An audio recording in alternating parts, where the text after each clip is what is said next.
c'est important pour vous de comprendre comment fonctionne le système politique en France. Alors, je vais vous dire comment il est composé et vous expliquer le vocabulaire important. C'est parti. Bonjour, je m'appelle Fabien et bienvenue dans le podcast Fluidité pour débutants où je vous parle souvent de la vie quotidienne en France. La France est une république démocratique. Ça veut dire que le peuple a le pouvoir de voter. Avant la Révolution de 1789, c'était le roi qui avait tout le pouvoir, donc c'était une monarchie. J'ai aussi fait un épisode qui vous résume la Révolution française. Aujourd'hui, la France est dans la 5e République depuis 1958. Le premier président de cette République était Charles de Gaulle. Le président actuel de la République française est Emmanuel Macron. Il est président depuis 2017.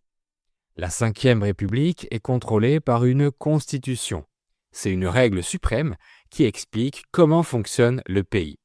Elle indique quels sont les rôles des élus, des citoyens et des institutions politiques.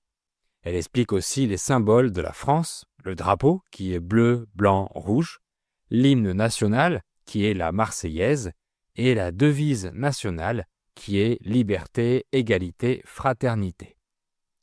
Les pouvoirs du régime démocratique en France sont divisés en 3 parties.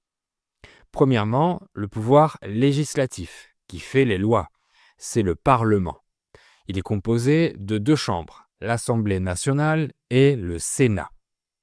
L'Assemblée nationale est composée de 577 députés que les citoyens choisissent durant un vote, les élections législatives.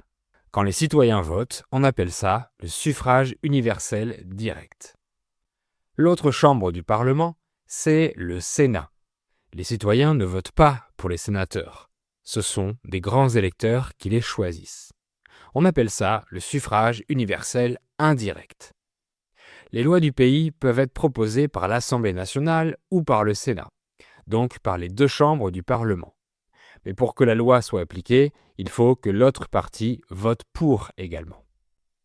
Deuxièmement, il y a le pouvoir exécutif qui s'occupe d'appliquer les lois.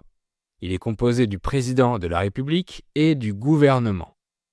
En France, le président ou la présidente de la République est élu au suffrage universel direct. Donc, depuis la 5e République, les citoyens votent pour lui pendant les élections présidentielles qui ont lieu tous les 5 ans au mois de mai. Un président peut être élu 2 fois de suite, donc 10 ans maximum, mais pas plus.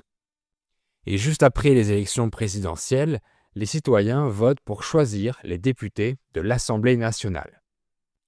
En France, pour pouvoir voter, il faut être citoyen français, avoir 18 ans ou plus, et que notre droit de vote n'ait pas été retiré individuellement par une condamnation de la justice.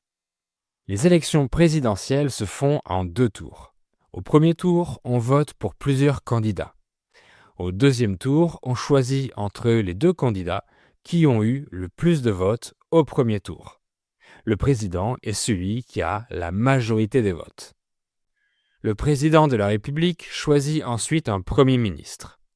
Ensemble, ils forment le gouvernement et choisissent des ministres. Par exemple, le ministre de l'Intérieur, le ministre de la Santé, le ministre du Travail, etc. La troisième partie du régime politique, c'est le pouvoir judiciaire. Il vérifie que tout le monde respecte la loi. Il est composé de plusieurs tribunaux, le tribunal de police, le tribunal correctionnel, etc. et de plusieurs cours, la cour d'appel, la cour de cassation, etc. Voilà, maintenant vous connaissez le système politique français en résumé. Merci beaucoup d'avoir écouté cet épisode. Si vous l'avez aimé, abonnez-vous et mettez un like et 5 étoiles sur les plateformes de podcast pour me soutenir. À bientôt!